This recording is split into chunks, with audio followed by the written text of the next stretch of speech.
Assalamualaikum warahmatullahi wabarakatuh. Salam Pramuka.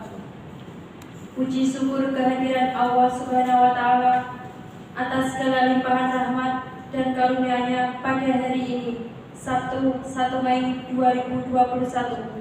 Kami Ambalan Untung Surapati dan Yakin Serang dapat melaksanakan kegiatan pendidikan pimpinan satuan tahun 2021 secara daring. Perkenankan saya di sini selaku pembawa acara untuk membacakan susunan acara pada hari ini. Acara yang pertama yaitu pembukaan, acara yang kedua adalah inti, dan acara yang terakhir adalah penutup.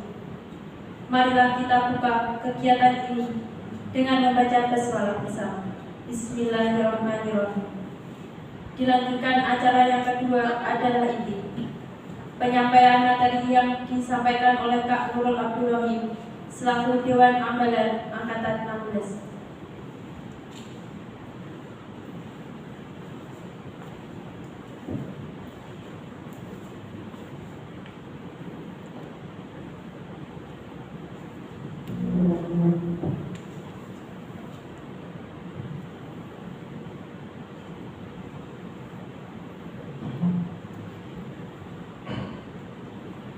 Assalamualaikum warahmatullahi wabarakatuh. Waalaikumsalam warahmatullahi wabarakatuh. Salam Pramuka. Salam. Alhamdulillahirrahmanirrahim. Saya ucapkan banyak terima kasih kepada teman-teman dan adik-adik yang sudah mengikuti kegiatan DNP saat ini. Semoga nanti ilmu yang saya sampaikan hari ini dapat bermanfaat untuk adik-adik semuanya.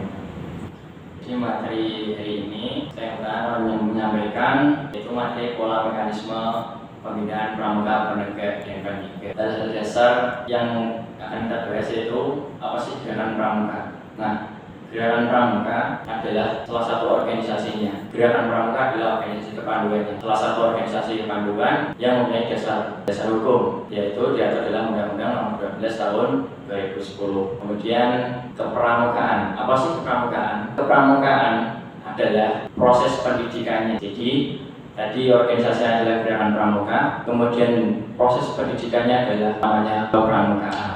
Kemudian pendidikan kepramukaan. Pendidikan kepramukaan adalah proses pembentukan kepribadian salah seorang anggota kepramukaan tersebut. Kemudian ada anggota pramuka. Anggota pramuka adalah warga negara yang sukarela dan aktif mendaftarkan dirinya sebagai anggota gerakan pramuka itu sendiri. Kemudian ada gugus depan. Gugus depan adalah satuan terdepan di mana adik-adik berlatih pramuka. Setelah ada gugus depan, kemudian kamabigus. Kamabigus adalah perangkat yang memimpin gugus depan, yang memfasilitasi dan memberikan dukungan moral.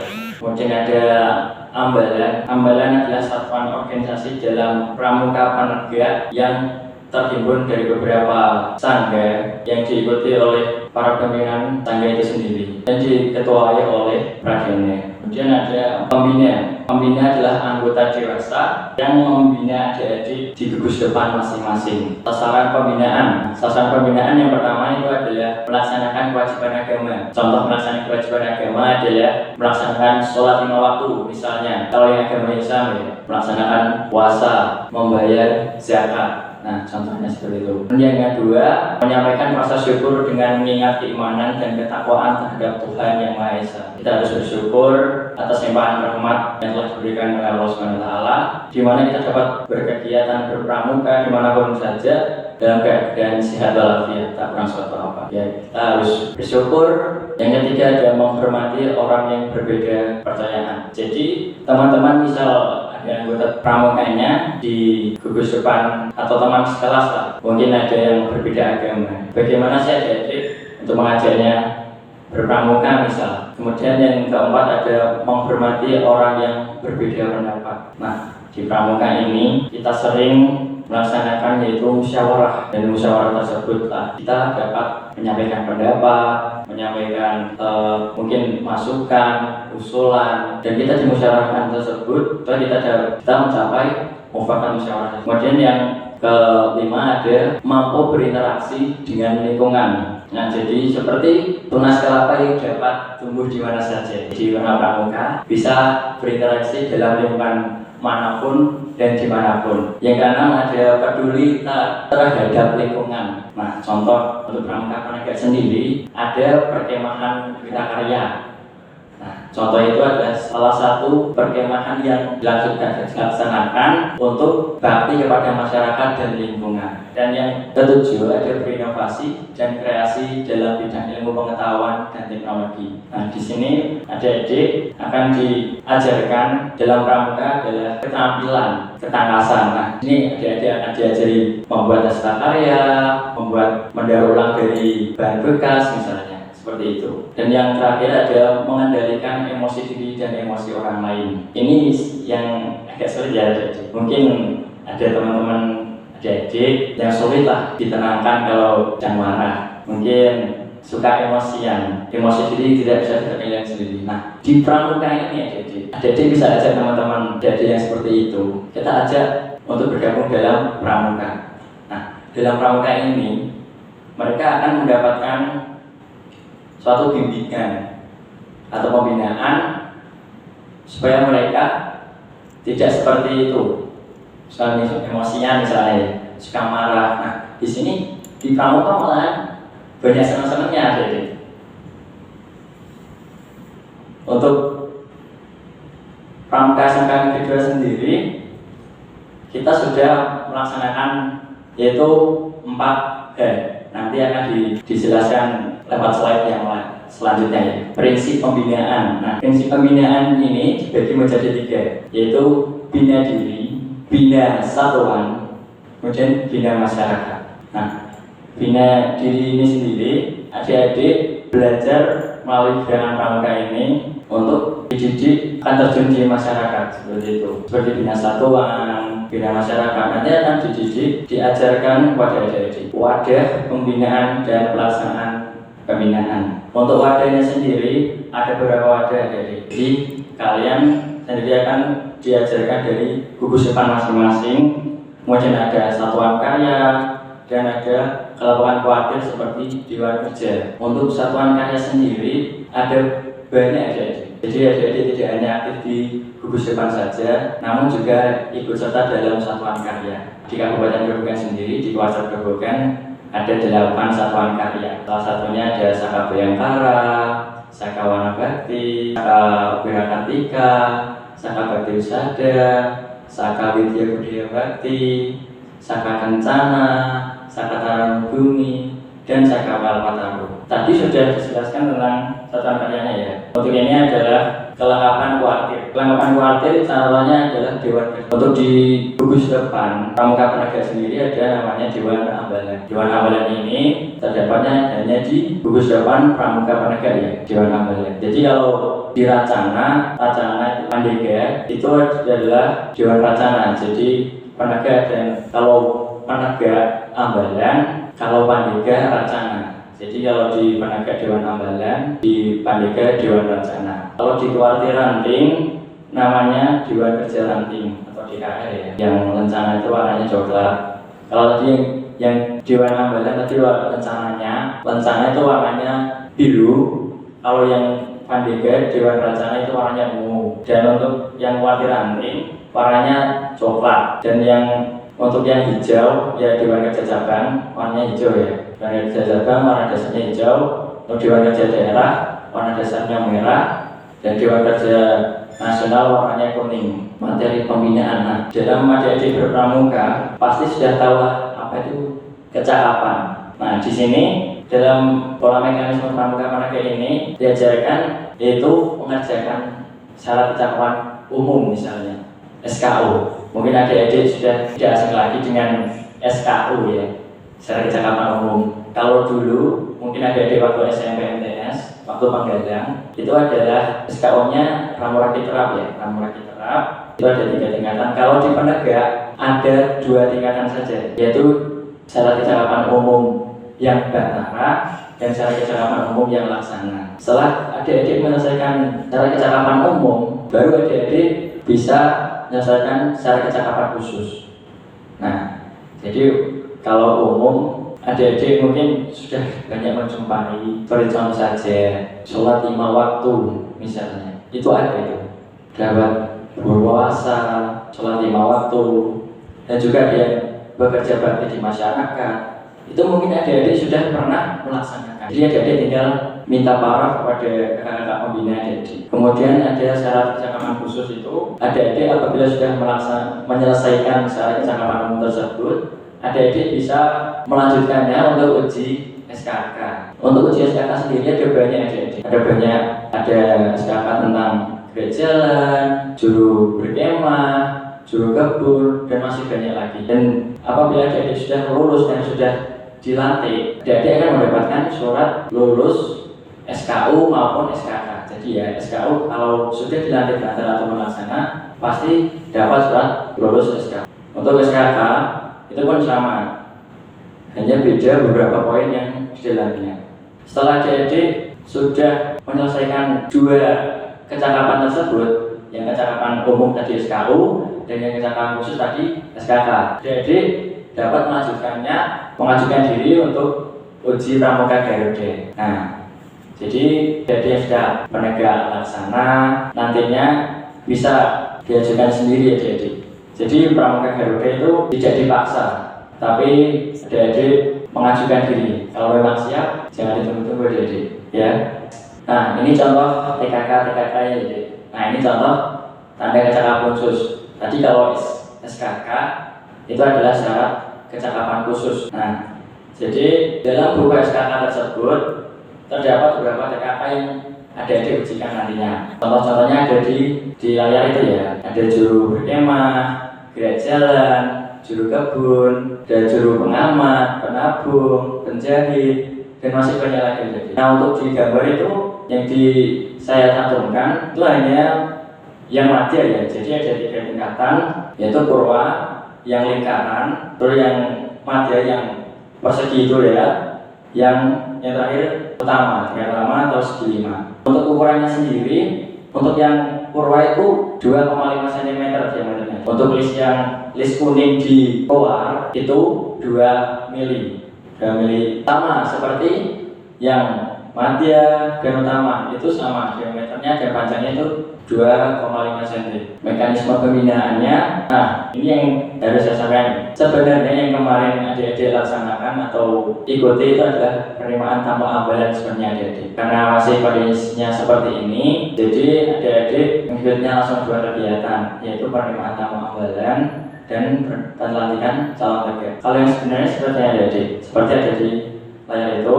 Yang pertama, adik-adik akan diterima bagi tamu ambalan dalam kegiatan penerimaan tamu ambalan. Paling lambat, paling cepat Agustus adik-adik, setelah kalian ikut latihan rutin di pangkalan masing-masing. Nah, kemudian yang kedua, setelah selang 3 bulan. Nah, jadi dari penerimaan tamu ambalan adik-adik akan latihan rutin minimal 3 bulan, nah, sekurang-kurangnya 3 bulan baru bisa dilantik menjadi calon tegak. Nah, di pelantikan calon tegak. Di pelantikan calon tegak nanti adik-adik juga akan diberi bidki sangga. Kalau di SMK 2 sendiri seperti itu. Mekanisme seperti itu sebenarnya, karena kemarin kondisinya mengharuskan kegiatan 2 yang sangat besar itu jadikan jadi 1, ya kita buat fleksibel aja kegiatannya. Untuk yang ketiga itu pelantikan bantara. Jadi selang 3 bulan dari pelantikan penerimaan tamu ambalan, 3 bulan lagi pelantikan calon tegak, kemudian 3 bulan lagi pelantikan bantara. Nah, seperti itu mekanismenya. Jadi setelah kalian diterima jadi calon tegak atau dilantik menjadi calon tegak, adik-adik sudah bisa untuk uji SKU. Nah, untuk uji SKU sendiri, ujinya bisa kepada pembina pramuka adik-adik dan juga kakak Dewan Ambalan. Nah, setelah adik-adik lulus jadi bantara ataupun sudah dilantik menjadi bantara, adik-adik bisa meneruskan uji laksana. Nah, uji laksana ini kemarin waktu saya workshop saya tanya, Kak, kalau setelah bantara langsung uji laksana bagaimana? Boleh, tidak ada aturan waktunya. Jadi setelah mereka bantara adik-adik mau langsung uji laksana nggak apa-apa, karena tidak ada aturannya. Seperti itu kemarin saya tanya saat workshop ya. Jadi setelah pengambilan dilantik, kalau bulan besoknya siap langsung uji. Ya, tidak harus bareng-bareng dilantik, tidak harus sebenarnya. Tapi lebih efisiennya bareng-bareng sekali. Ya seperti itu. Seperti tadi, setelah penegak laksana ada di uji SKK, kemudian mengajukan menjadi penegak Garuda. Nah, untuk organisasi di Pramuka Penegak, organisasi ada ambalan penegak. Nah, ambalan ini yang menghimpun adik dalam Pramuka. Contohnya Pramuka SKK 2 sendiri, ambalannya namanya Ambalan Untung Suropati dan Ageng Sera. Nah, adik-adik semuanya kelas 10 termasuk anggota Ambalan Untung Suropati dan Ageng Sera. Kemudian adik-adik akan masuk di Dewan Ambalan. Dewan Ambalan ini, adik-adik biasanya adik-adik itu direkrut oleh kakak-kakak dari Dewan Ambalan yang sebelumnya. Kemudian setelah adik-adik menjadi Dewan Ambalan, ada lagi yaitu namanya Dewan Kehormatan. Dewan Kehormatan ini ada beberapa orang yang ada di Dewan Ambalan tersebut yang istilahnya aktif atau yang bisa melaksanakan tugas atau di Dewan Kehormatan ini diketuai oleh pemangku adat tadi. Jadi Dewan Kehormatan itu biasanya dijuluki pemangku adat. Nah seperti ini. Ada bagian struktur ya. Yang paling atas itu ada Pradana dan di sampingnya itu adalah pemangku adat. Jadi Pradana dan pemangku adat itu sebenarnya sama tidak tinggi pemangku adat ataupun Pradana. Jadi pemangku adat dan Pradana itu sama tingginya pemimpin di Dewan Ambalan tersebut.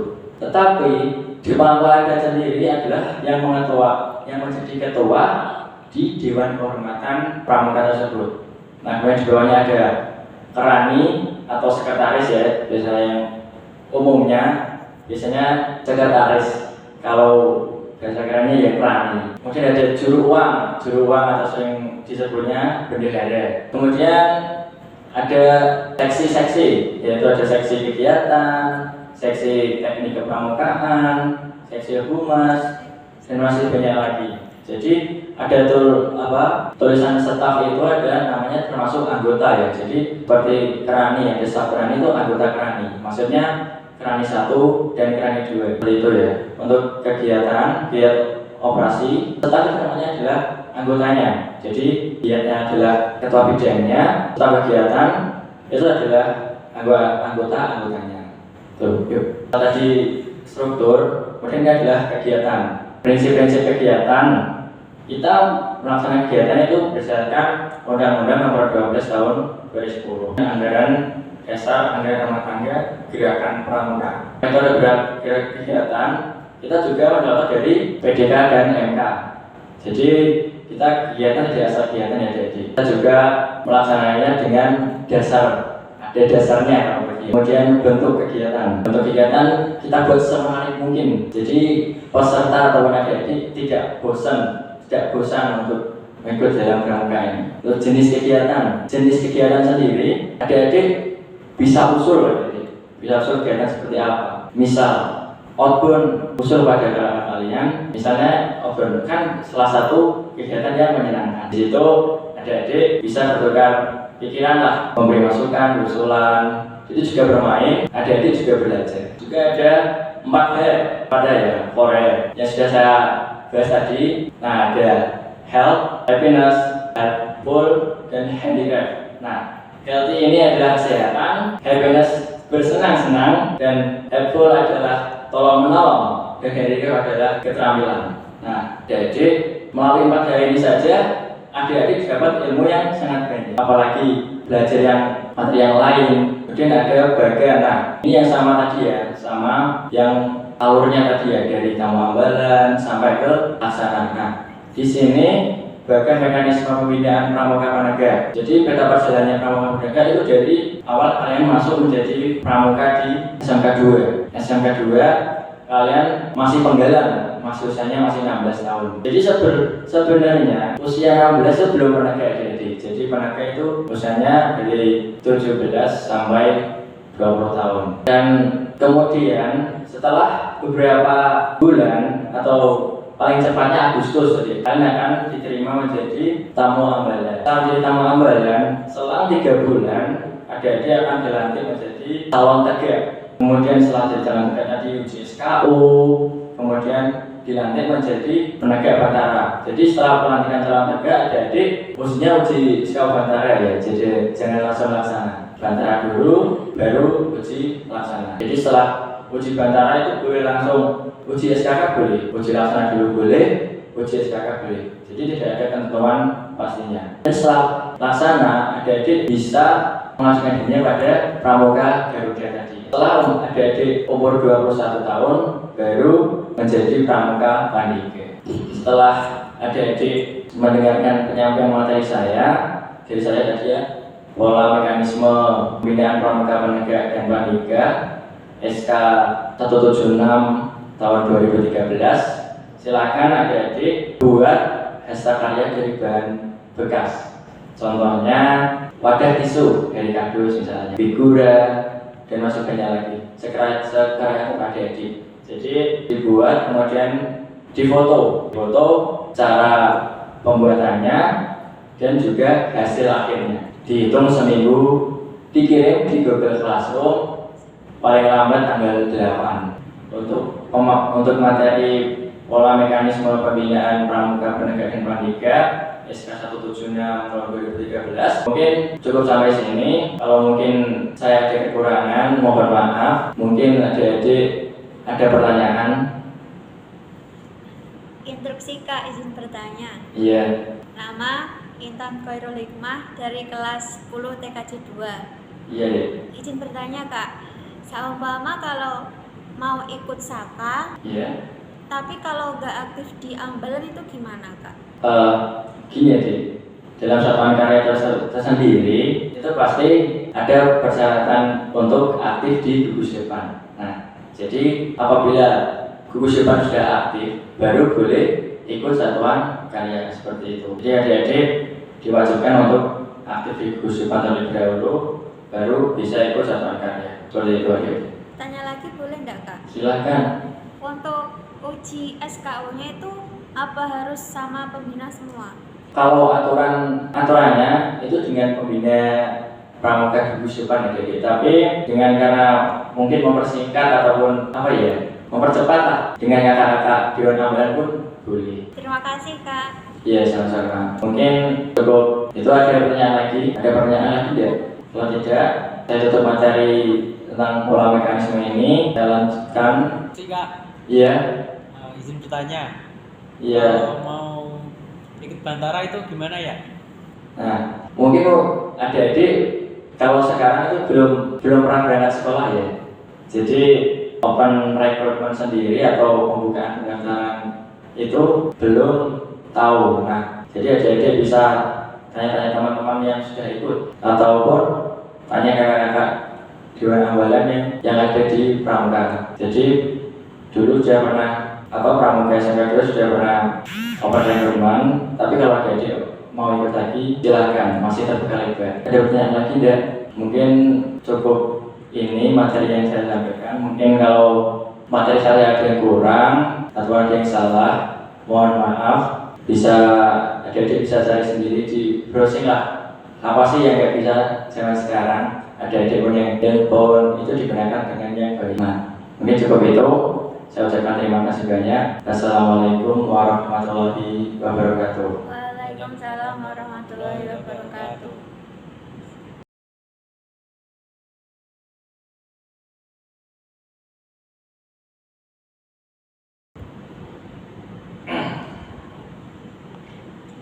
Assalamualaikum warahmatullahi wabarakatuh.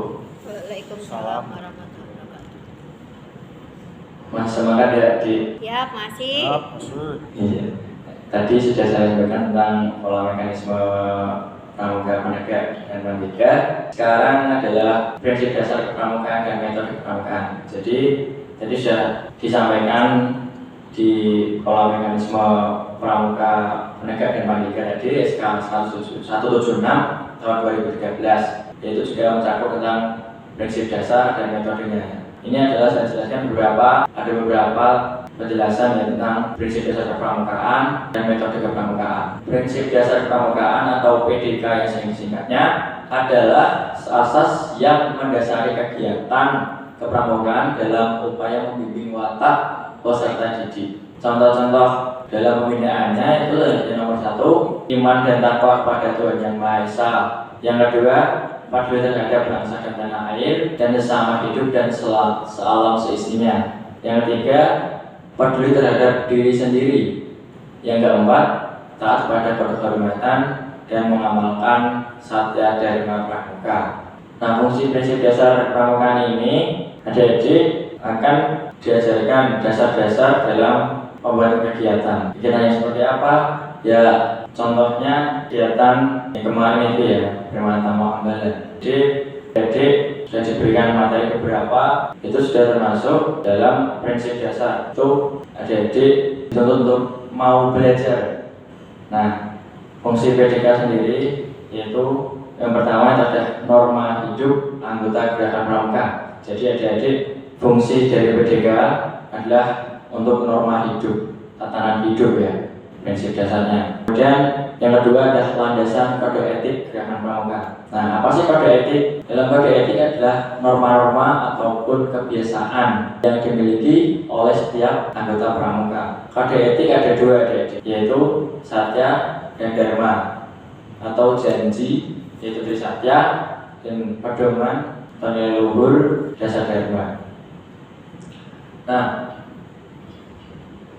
setiap golongan pramuka punya kode etik masing-masing. Di dalam golongan siaga ada Dwi Dharma dan Dwi Satya. Untuk penegak penggalan dan penegak ada dasar dharma dan trisatya. Lalu yang ketiga, landasan sistem nilai gerakan pramuka. Yang keempat adalah pedoman dan arah pembinaan kaum muda. Kelima adalah landasan gerakan dan kegiatan pramuka. Jadi adik-adik berkegiatan pun ada dasarnya, yaitu PDKMK ini. Kemudian setelah prinsip dasar kepramukaan ada metode kepramukaan. Metode kepramukaan merupakan prosedur untuk mengimplementasikan nilai dari prinsip dasar kepramukaan. Jadi metode kepramukaan ini adalah cara untuk mengimplementasikan dari prinsip dasar kepramukaan tadi ya, seperti taat dan takwa kepada Tuhan Yang Maha Esa, terus peduli diri sendiri, lingkungan, gitu ya. Contoh-contohnya kegiatan yang dimaksud dalam metode kepramukaan adalah 1. Tidak di alam terbuka. 2. Learning by doing atau belajar sambil melakukan. Ya, contohnya seperti outbound. Yang ketiga, kegiatan yang menarik dan menantang. Yang keempat, satuan terpisah. Yang kelima, kehadiran orang dewasa. Yang keenam, berkelompok. Dan yang ketujuh, pengamalan kehormatan. Yang terakhir, 8, kecakapan. Jadi adik-adik sudah melaksanakan 8 ini, adik-adik sudah menjadi pramuka yang luar biasa menurut saya. Contoh saja kegiatan di alam terbuka. Karena keadaan masih pandemi seperti ini, adik-adik mungkin tidak pernah kegiatan di luar, bahkan tidak pernah kegiatan sama sekali. Mungkin 1-2 kali kegiatan secara online ya. Pernah ikut, mungkin ada yang sudah pernah ikut bakat minat ya, yang dapat materi dari andalan Partai Sabang Grobogan. Dan juga yang kedua BTA dan BCT kemarin bulan Februari itu. Kemudian learning by doing. Nah, learning by doing ini adalah adik-adik diajari belajar sambil melakukan. Nah, jadi adik-adik tidak hanya dapat teorinya saja atau materi saja, tapi adik-adik akan diajak praktek, diajak melakukan. Nah, contoh saja tali temali adik-adik diajarkan tali simbol pangkal, simbol jangkar. Pertama kali adik-adik akan diajarkan cara pembuatannya. Nah, setelah adik-adik sudah memahami cara pembuatannya, adik-adik akan diajarkan untuk melakukan. Bagaimana sih caranya?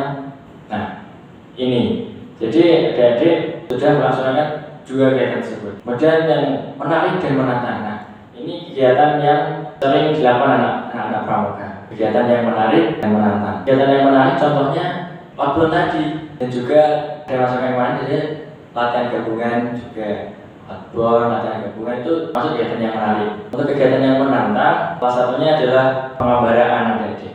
Pengembaraan, kelomas itu sangat menantang. Jadi butuh fisik dan mental yang kuat. Kemudian ada satuan terpisah. Jadi dalam gerakan pramuka, laki-laki dan perempuan itu satuan terpisah. Jadi satu seperti sekolah biasa ya. Jadi maupun barisan, maupun dalam berkemah, laki-laki dan perempuan akan dipisah. Jadi dalam gusuan sendiri, laki-laki dan perempuan ini nomor gudeg masing-masing. Contoh saja sedangkan kedua berdiri untuk gudeg putra, gudeg gerobokan 04217 dan putri gudeg gerobokan 04214. Nah, kemudian ada kehadiran orang dewasa. Nah, di sini sudah saya jelaskan tadi yang pola mekanisme pembinaan pramuka, penegak dan pandega. Kehadiran orang dewasa termasuk membina adik-adik. Jadi pembina ikut dalam kegiatan tersebut, ikut terjun langsung, ikut melihat kegiatan tersebut. Kemudian ada kegiatan berkelompok. Nah, jadi adik-adik sudah tahu ya pembagian persangga. Nah, jadi sangga itu satuan terkecil dalam menegak. Jadi berkelompok termasuk sangga, ragu, ataupun barum. Itu adalah berkelompok namanya. Tapi karena mungkin kegiatan di dalam terbuka tadi mungkin belum boleh oleh pemerintah, berkelompok pun juga jarang. Jadi karena kalau kegiatan tersebut akan dilaksanakan akan menimbulkan kerumunan. Kemudian pengamalan kode kehormatan. Nah, pengamalan kode kehormatan. Kode kehormatan pramuka ada dua, yaitu yang janji dan pedoman tadi. Nah, janji adalah trisatya. Untuk pedomannya adalah dasa dharma.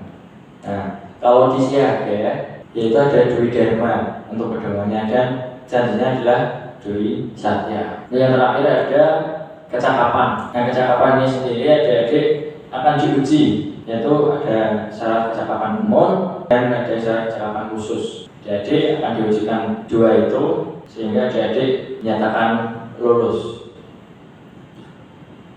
Next.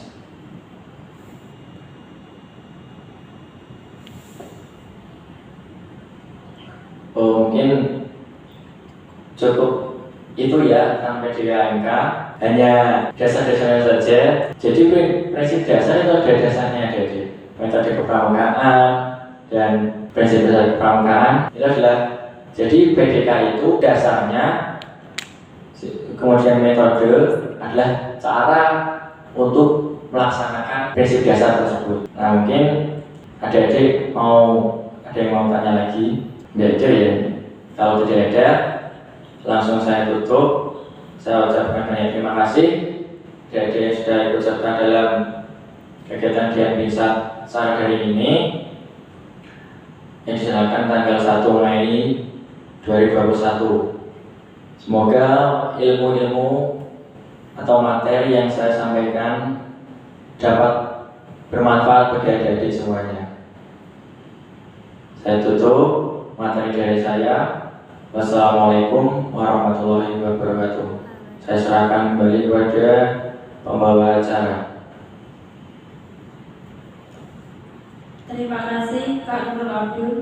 Sebelum kegiatan ditutup, kami mengucapkan terima kasih pada Kamapigus SMK Negeri 2 Purwodadi yang telah memberikan tempat, sarana, dan prasarana hingga kegiatan ini dapat berjalan lancar. Tak lupa kami ucapkan terima kasih pula pada kakak-kakak dan pembina pramuka SMK Negeri 2 Purwodadi serta teman-teman dan adik-adik yang meluangkan waktunya untuk kegiatan hari ini. Acara selanjutnya adalah penutup. Kita tutup kegiatan hari ini dengan membaca hamdalah bersama. Alhamdulillahirabbil alamin. Saya selaku pembawa acara mengucapkan mohon maaf apabila dalam penyampaian ada salah kata dan juga tindakan. Sekian, terima kasih. Wassalamualaikum warahmatullahi wabarakatuh.